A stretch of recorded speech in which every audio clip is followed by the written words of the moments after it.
নমস্কার বন্ধুরা, সৌমির রান্নাঘরে জানাই সবাইকে স্বাগত।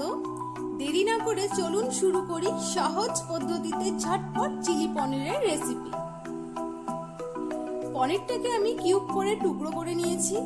আমি এখানে 200 গ্রামের মতন পনির নিয়েছি।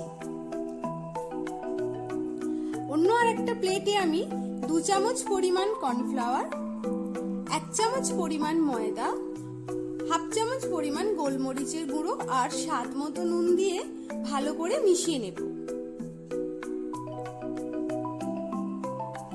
তারপর কিউব করে কেটে রাখা পনিরের টুকরো আর হাফ চামচ পরিমাণ আদা রসুনের পেস্ট দিয়ে ভালো করে মিশিয়ে নেব।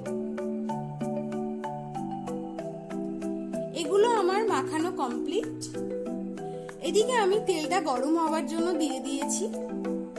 পনিরের টুকরোটা দিয়ে দেব। খেয়াল রাখবেন তেল যেন খুব বেশি গরম না হয়ে যায়, মিডিয়াম গরম হলে পনিরটা দেবেন, না তো কিন্তু এক সাইড পুড়ে যেতে পারে। উল্টে পাল্টে 2 সাইড বেশ লাল লাল করে ভেজে নেব।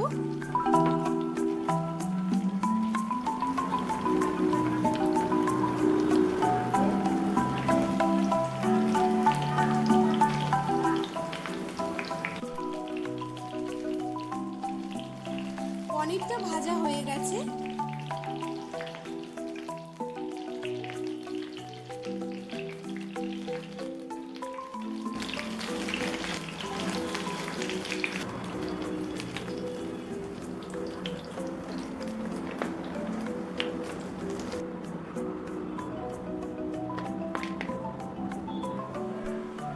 কড়াইতে আর একটু সাদা তেল দিয়ে তেলটা আমি গরম করে নিয়েছি।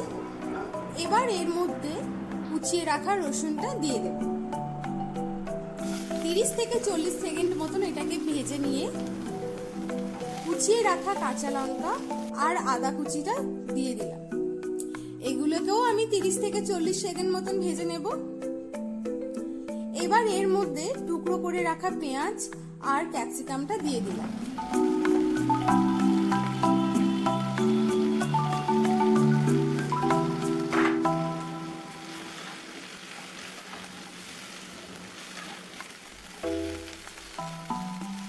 দু মিনিট মতন নাড়াচাড়া করে নেব।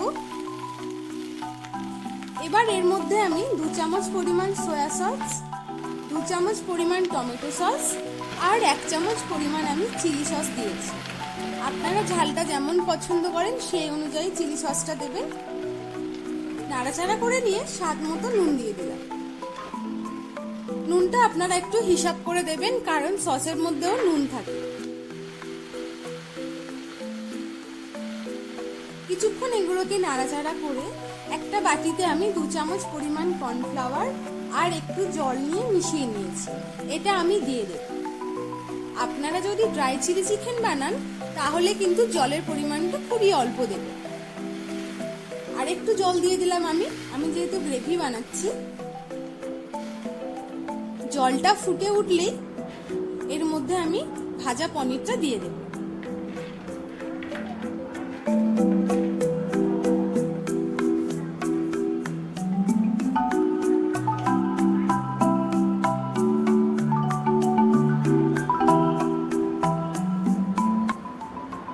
তারপর আমি হাফ চামচ পরিমাণ গোলমরিচের গুঁড়ো দিয়ে একটু নেড়ে চেড়ে আমি নামিয়ে নেব।